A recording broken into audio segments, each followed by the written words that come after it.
On a lighter note, I just got back from the Bahamas spring break, so I'm going to power through this. But I am a little tired. Not going to lie.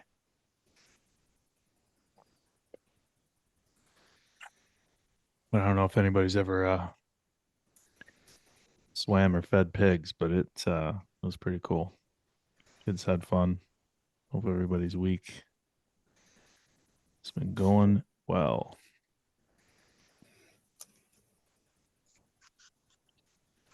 All right. So same kind of run of show, 7:05. We'll start. We I want to keep this one very specific to, hey Brandon, what's up, man? To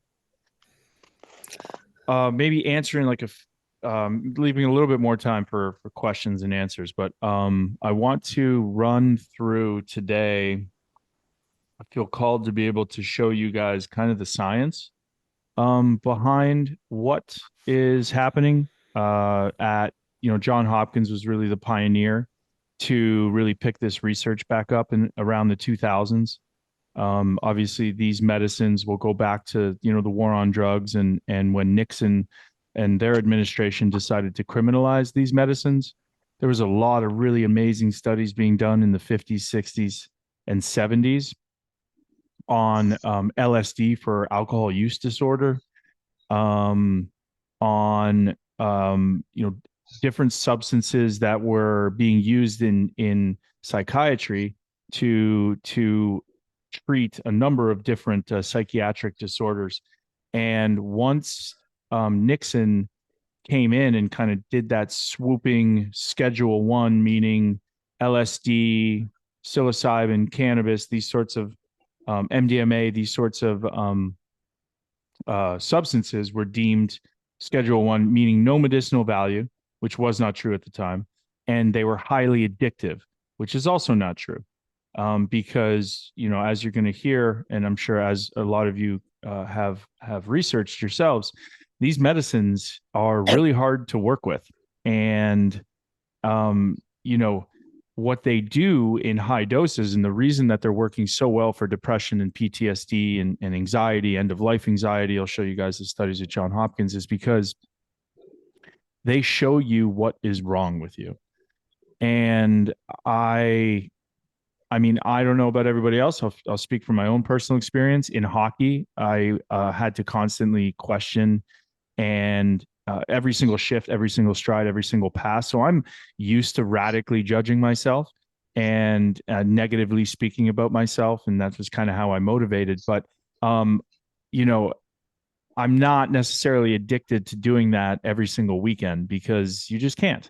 But there are times, and I'll show you through the studies, that you have to go back and life happens and you have to access these medicines again, and there's nothing wrong with it. So why don't we start? I'm going to share my screen, and we're going to keep this one specific to psilocybin because thumbs up, thumbs down if people can see my screen. Good, perfect. So psilocybin is the active ingredient in magic mushrooms. And if anybody has questions, I want to encourage everybody to put them in the chat as they come up. And then what I'm going to do tonight, because we lost a little bit of time with letting, just for these first, kind of run a show as we're getting used to these webinars, I want to save as much time as possible. So put them in the chat, and I'm just going to go scroll up and answer all of the questions, and then I'll open it up to more if we get through them all at the end of this presentation. So psychedelics research and psilocybin therapy. Magic mushrooms, psilocybin being the active ingredient in magic mushrooms, have shown immense therapeutic value. So I don't know if everybody saw, there are currently right now 3 companies with FDA Breakthrough Therapy Designation from the FDA. What does FDA Breakthrough Therapy Designation mean? It means if you're a drug developer working with a medicine that is shown to treat an unmet population, and treat it well with really good efficacy, then you get this designation, which basically it doesn't expedite your drug development pathway, but it gives you a red carpet to the FDA to communicate about trial designs and other things that may slow down a drug trial otherwise and cost you more money and time. And I'll stop here. Let me just this is a No Fallen Heroes shirt, Matthew Wiz Buckley, one of my really, really good friends, and the No Fallen Heroes hat. It's a foundation that supports veterans, first responders, and their family members, and connects them with psychedelic assisted therapy. And he's saving a lot of lives. So, just wanted to give you all the red carpet there on my apparel. So in the 2000s, Roland Griffiths, as I mentioned, this was criminalized. It was almost career suicide to pick these medicines back up as they're in Schedule 1. But Roland, Fred Barrett is pictured here, Matthew Johnson, pretty amazing individuals. They got regulatory approval in the 2000s to start working with some of these substances.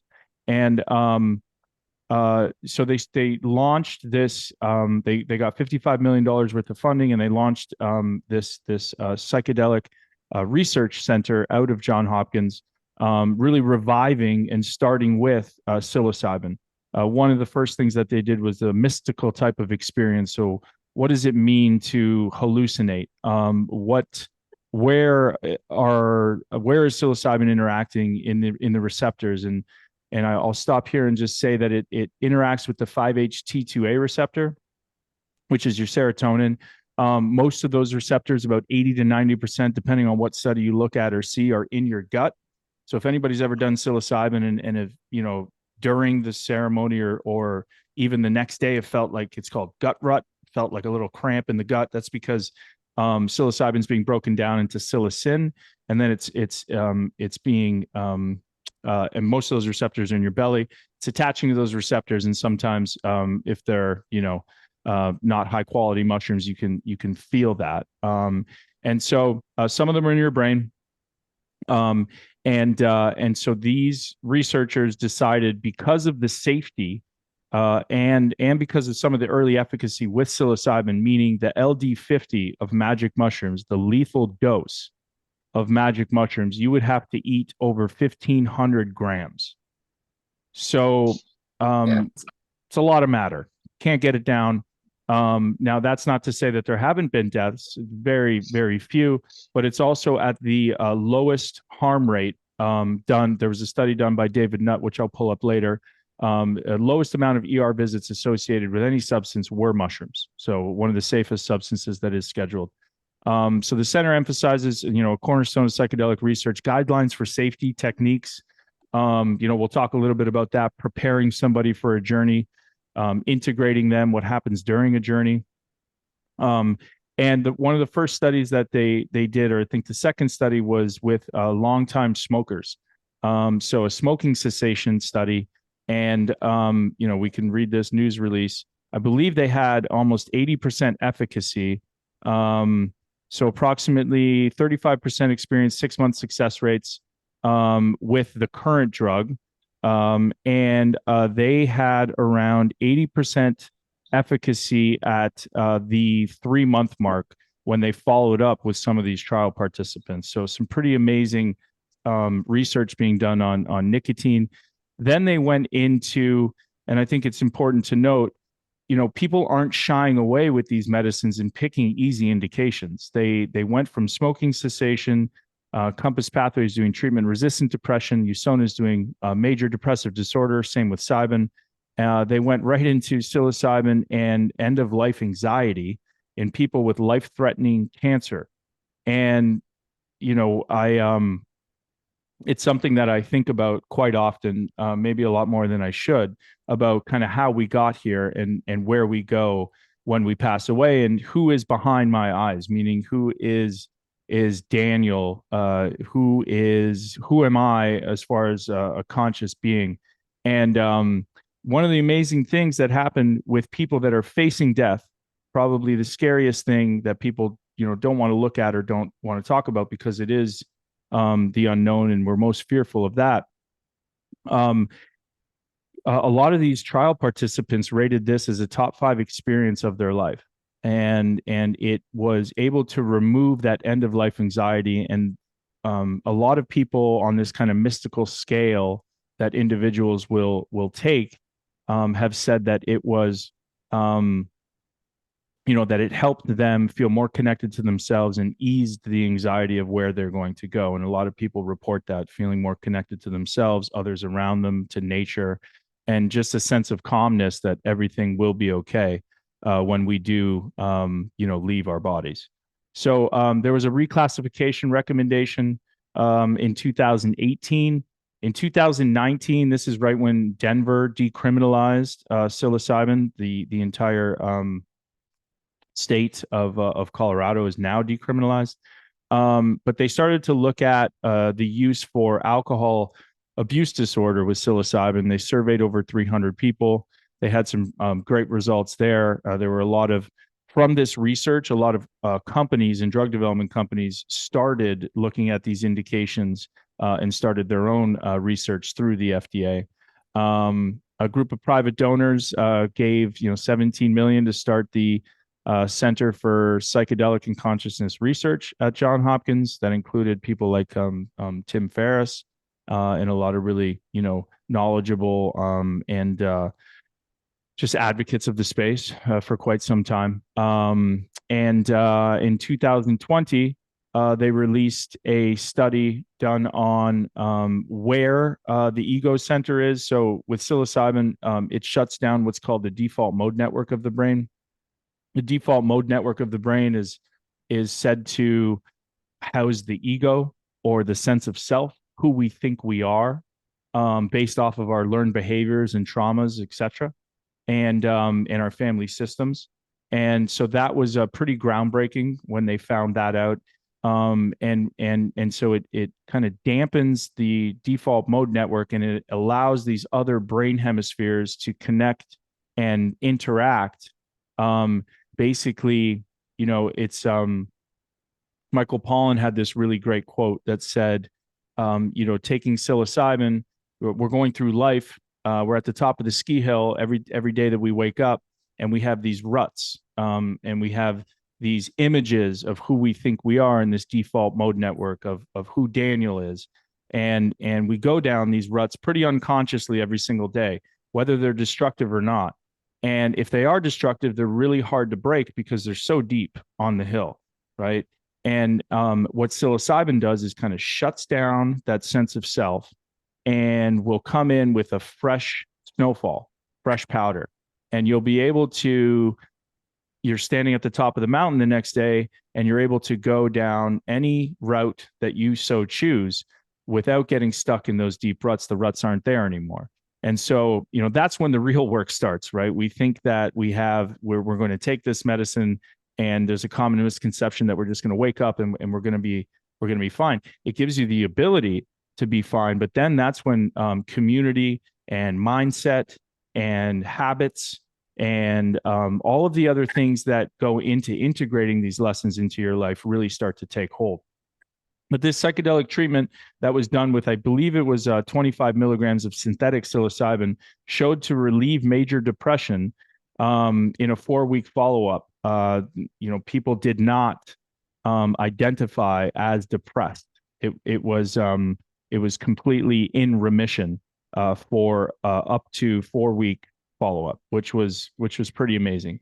2021, the first federal grant for psychedelic treatment research in 50 years was awarded by the NIH, awarded to Johns Hopkins for looking at the impacts of using psilocybin on tobacco addiction off of the heels. And then there was another study done on major depressive disorder that saw that 2 doses of 25 milligrams, so 2 mushroom doses, pretty close in proximity to each other, was effective for up to a year. People were in remission from depression. So Johns Hopkins has done some pretty amazing work.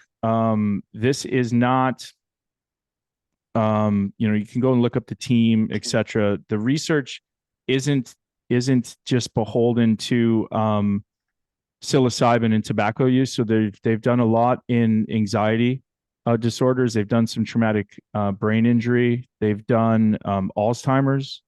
They've done a lot of other indications, and it's pretty remarkable some of the results that they're getting. So I encourage everybody to go to this link.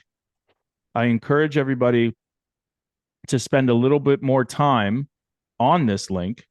And so smoking cessation, you can hover here. Alzheimer's disease, co-occurring depression, alcohol use disorder, psilocybin, induction study for opioid use disorder, effects of psilocybin in post-Lyme disease. I know a lot of people that have reached out to me that have used psilocybin to cure their Lyme disease, which is a really hard disease to get over. Psilocybin healthy volunteer study on brain activity, obsessive compulsive disorder, anorexia, and a lot of others, well-being, brain function, effects on emotion, what else? The phantom limb. So some pretty amazing stuff.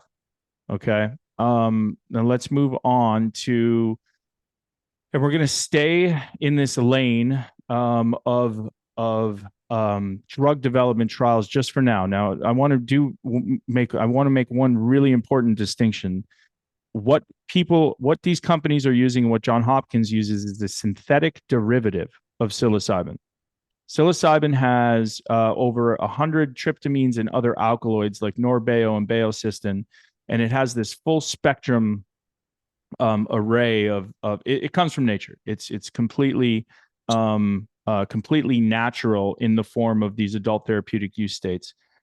So what I tell people is, if synthetic psilocybin, which is, I believe, far less inferior to full spectrum, can achieve these results, then imagine what a full spectrum mushroom that you can take in Oregon and then eventually in Colorado and in some of these, decriminalized states can do for you. And obviously, what it's done for me and a lot of other veterans. So Compass Pathway is in the middle of their phase 3, which initiated in January of 2023. Their phase 2 results were pretty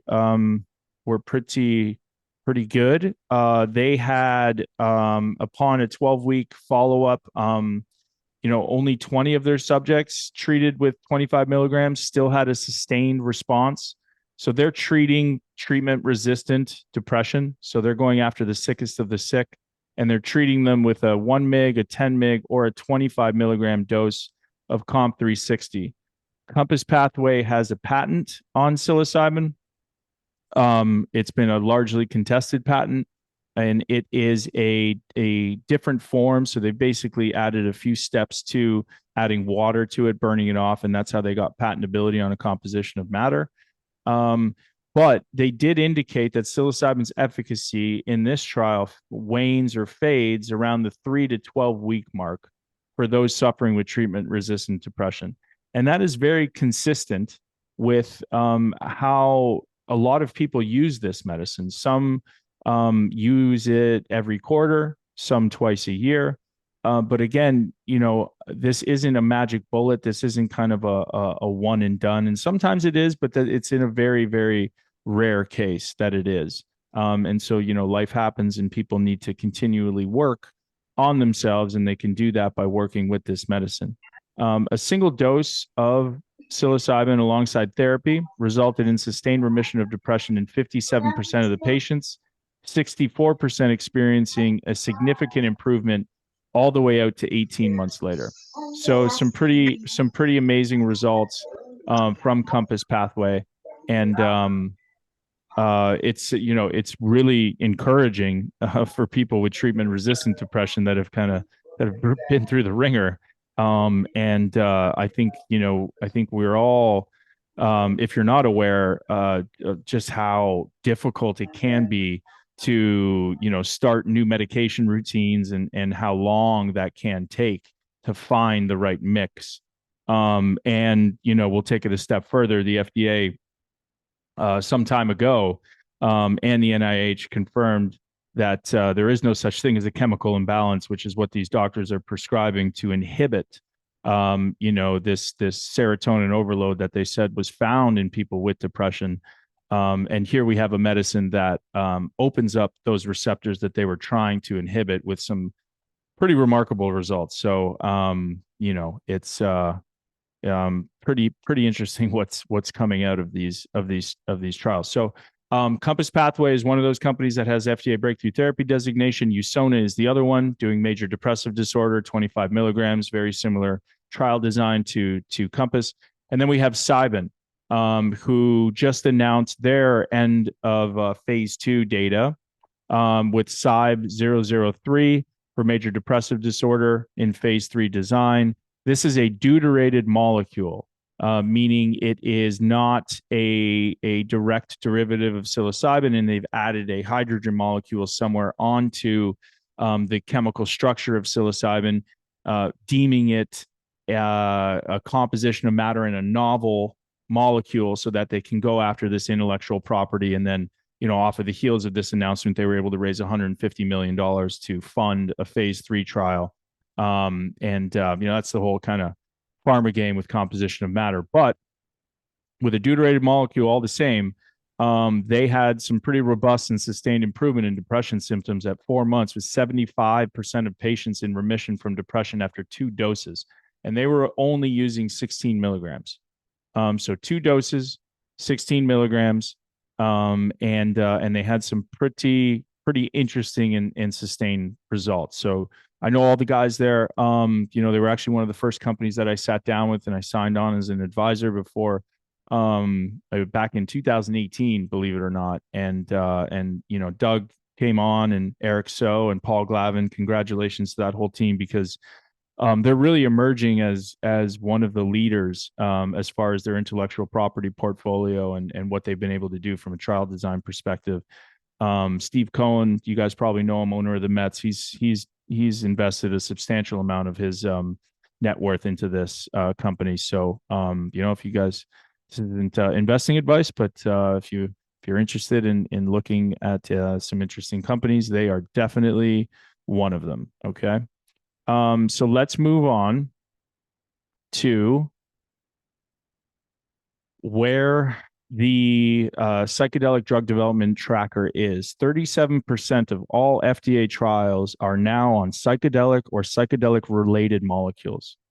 37% of all FDA drug development trials are on psychedelic or psychedelic related molecules.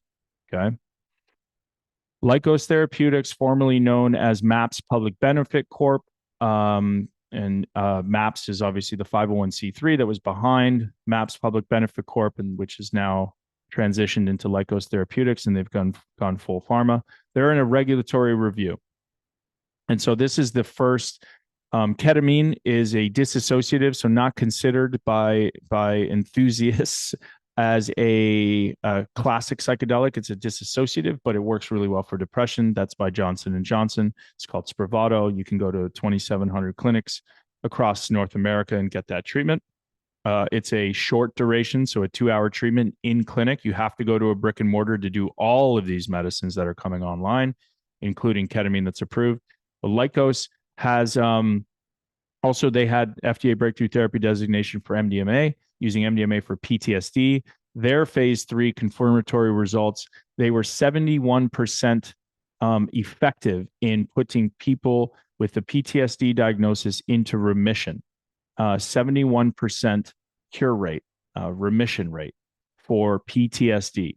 Pretty unheard of. The next best drug is Paxil, which works about 9 to 11% of the time with some pretty horrendous side effects. So it's really important to note too, these high doses, and if you're thinking about doing psychedelics, one of the most important components is the psychotherapy or the talk therapy that goes along with the medicine, right? So the preparing with a facilitator that is going to understand your trauma, your complex way of thinking, the ruts that you might be stuck in, the destructive thought patterns, whatever have you, however you identify with whatever indication. They need to get to understand you, because in these ceremonies, that's what you're going to work on. That's what you're going to face, so that it doesn't govern the rest of your life. And then post ceremony, you're going to integrate these lessons. And so with this treatment, it comes with over 90 hours of talk therapy over a 12-week period. And it is done with 3 administrations in the clinic. Okay. Now, this is going to be done in a brick and mortar. One of the companies that I'm part of is helping to expand access to this medicine by helping to build out real estate that does not currently exist for these long duration ceremonies. And so, we got to catch up pretty quickly to hopefully this regulatory review, and it's expected around mid-August. And only about 60% of drugs get a first round approval. So we'll see what happens there. Compass Pathway, treatment-resistant depression. I already told you guys it's in phase 3. Awaken with ketamine they're using alcohol use disorder. That's their indication. Ketamine works pretty well for that. GH research, treatment-resistant depression with 5-MeO-DMT. That is the TOAD. That is a short duration. It's going to follow very similarly to what ketamine is, and we'll take some time to educate everybody on what 5-MeO-DMT actually is. MindMed, also with the FDA Breakthrough Therapy Designation, LSD for general anxiety disorder. Be More, psilocybin, alcohol use disorder. Apex Labs, psilocybin with PTSD, depression and anxiety. Depression with PTSD, bipolar disorder with 5-MeO for GH with postpartum depression. Fragile X syndrome for Nova Mentis. Beckley with treatment-resistant depression, major depressive disorder. So I'm not going to go through all of these. You guys can go and look, but you can start to get the sense of just how many of these companies are advancing these psychedelic or psychedelic-related molecules through the FDA. Their efficacy is pretty phenomenal, and it's going to govern and shape the next 10 years of. Hold on, I'm just going to mute whoever that is. Let me find you. You're going to go. There we go. Perfect. It's going to shape and revolutionize, it already is, the way that we treat mental health. Okay. Let's go to the U.S. psychedelic policy reform, and then we'll get into some of these questions. I'll talk for about 4 minutes longer. So this is a map of either working group studies for medical use, reduced penalty statutes, local government reforms, inactive or failed adult therapeutic use legislation, funding for research, active legislation. So currently, Oregon with Measure 109 is open for business. People can travel to Oregon and go to a service center that is licensed and sit with a licensed facilitator and know that they are eating a mushroom that was manufactured responsibly and then tested with 2 licenses there as well. In Oregon, we do not call people patients. They're called clients. This is all cash pay. There is no insurance being accepted. These facilitators aren't medical professionals. You cannot be dual licensed in Oregon. That is going to change in Colorado. They are allowing dual licensure, which I think is important because, you're better off working with a trauma-informed therapist than just some type of, facility. Now, that being said, some of these facilitators are coming from the underground. I believe there's almost 290 of them, and some of them are doing a really amazing job. And it's not necessarily rocket science to be able to sit with somebody and hold space for somebody, but there is a lot of work to prepare them. You have to be spiritually fit and in the right state of mind to be able to sit and hold space for someone and make sure that they are safe enough to be able to face the trauma so that it doesn't govern the rest of their life. And then you have to be well adapted enough to be able to and lived enough, meaning lived experience, to be able to help this individual integrate the lessons learned and help them basically when they have new eyeballs and a new perspective on life, help them live their life. Right. So Colorado's opening up. Oregon's open for business. Colorado, they had the board, I believe, is formed, working group. California, there's legislation that's going on there. It's failed twice. It's failed mainly because of a decriminalized statute, right? States, because of Measure 110 in Oregon, which is being wound back because they've decriminalized all illicit drugs and they have a serious homelessness problem and drug problem now. Um, a lot of these states are not interested, and we can understand why, whether it's right or whether it's wrong. I don't care. I'm here to just try to open up access to all these states, but you're going to scare a lot of these states away when you start to look at what happened in Oregon when it comes from a decriminalizing all illicit substances, heroin, fentanyl, etc., and lump them into mushrooms and LSD. Unfortunately, it all gets lumped in. But what these states are interested in is tax dollars, right? So when we think about mostly, unfortunately, tax dollars, right? So when we think about introducing this legislation, there's a lot of really good-hearted people. Yes, of course, it's a service-driven business, and people are going to heal, but people also, business owners need to make money, and then they need to pay the state. And there's a little birdie that nobody talks about, which is 280E. When you are a business owner and you have one of these facilities, you pay 280E tax because you are making money off of a Schedule 1 substance. So you're paying 40% tax. You're also not allowed to write off your business similarly to any other business. So it does become difficult. So California threw out two of these measures because it had decrim language in it, and it's to my knowledge now that this next one doesn't, so it might have a chance. Illinois with the Cure Act, Wisconsin, Michigan, Pennsylvania, Vermont, Massachusetts, North Carolina, Texas, Arizona, Nevada. So there's over 23 states right now with active adult therapeutic use framework legislation. And what does that mean? What does it mean to take a mushroom and come to a ceremony with a very specific intention? Meaning, I'll speak from my own experience. When I was at my worst, I literally came to the ceremony to understand and try to regain my brain health and quality of life. I just wanted to regain my brain health. I was suicidal at the time, and I also wanted to understand how I could change my life and change my thinking. But I had some pretty simple intentions, and I got everything that I needed out of that ceremony. I will say it was a difficult ceremony. When you take this hero's journey, when you take close to 5 grams, it can be difficult. But I was spiritually and mentally fit enough to be able to take that dive. Now, that being said, a lot of these adult therapeutic use regulated frameworks, they do not allow you to take that amount, right? I think the most that you can take is between 35 and 40 milligrams of active, which is in and around 2.5 to 3 grams. But essentially, when you're thinking about if there's 37 participants here, right? Including myself, so that are interested. You don't get interested in taking a psychedelic by fluke, right? So we're all here to learn more and because we want to improve our life.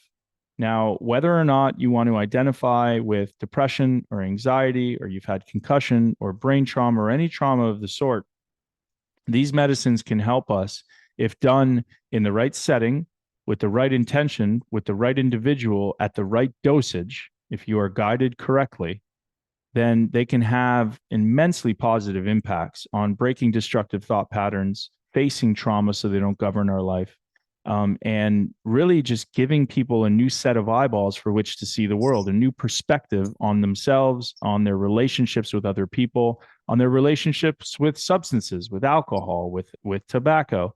They are magic mushrooms for sure. Psilocybin specifically is a profoundly influential substance when taken the right way and then integrated into your life, can have many, many benefits. Now, that's just the spiritual side of it. It's also a potent neuroanti-inflammatory. It's a potent anxiolytic. It has amazing other tryptamines and alkaloids that help with neuropathy. I work out every single day. If people follow me on social media, you can see. I mean, I have two horizontal tears in both ankles. I've had ACL reconstructive surgery. My MCLs on both sides have been done well over 12 times. I have no PCL in my right knee. I've got arthritis in both knees, arthritis in both hips. My abdomen's been ripped off of my pelvis. I've had it stapled back. I've had arthroscopic hip surgery on my left hip. I have arthritis in both hips. I have arthritis in four of the discs in my neck. I have three missing teeth. Believe it or not, I've broken my nose three or four times. I have a deviated septum. I mean, I have all of these things, no labrum in my left shoulder, but I don't feel them. I'm not in pain, and it's a contributing factor to the way that I use this medicine, and also my diet, my mindset to make sure that I move. So there's a lot of other things that come into living a happy and fulfilling life when you're thinking about trying to integrate some of these medicines. So um, I'm going to stop there, and I'm going to try to get to some of these questions. Now, everything that I've said, I want to be really clear with everybody that I'm not a medical professional, and I am, speaking from my own experience and from how I feel, and just, I'm presenting information to you. I want you to do your own research. I want you to consult with your doctor if you have one, before making any decisions about where you want to take this. So, what do we got here? Teacher Mary.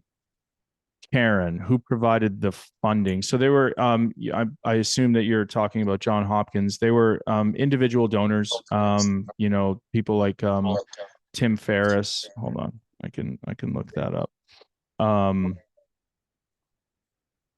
Research. Is 1 milligram dose considered a microdose? 1 milligram. So what's considered a microdose is 1/10 of a gram. If you're talking about natural psilocybin. So 1/10. So, 100 milligrams would be considered, is what Paul Stamets considers, a microdose. Research John Hopkins funder.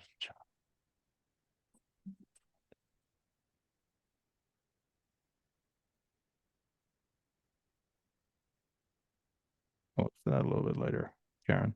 I have your email. What else?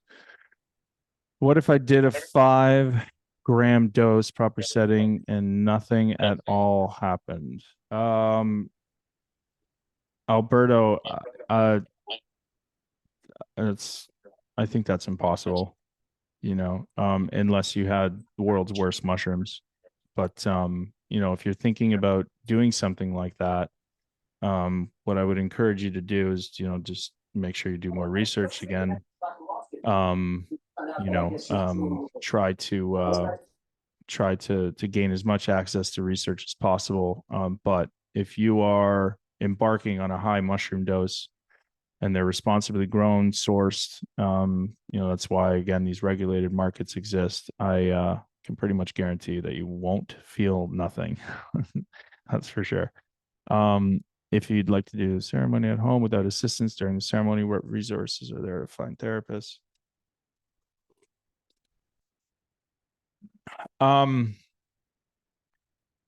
So Wendy, if you would like to do a ceremony at home without assistance during the ceremony, what resources are there? So I've done probably around 30 or 40 of these on my own. I don't recommend it unless you are kind of well versed in being able to, move internally and be comfortable. I always recommend having a sitter.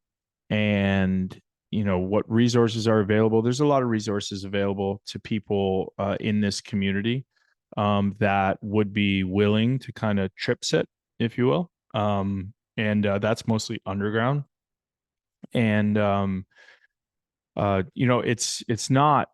it's not necessarily hard to find, but there aren't a lot of people that are going to work with somebody who wants to do this on their own without being in close close proximity. So, and the only state it is legal is Oregon. And I want to be really clear, that does not absolve it from being federally illegal. Psilocybin is still federally illegal. So just like the cannabis, how there's medical marijuana programs and there's rec programs, recreational programs. Um, and I'm just gonna hold on.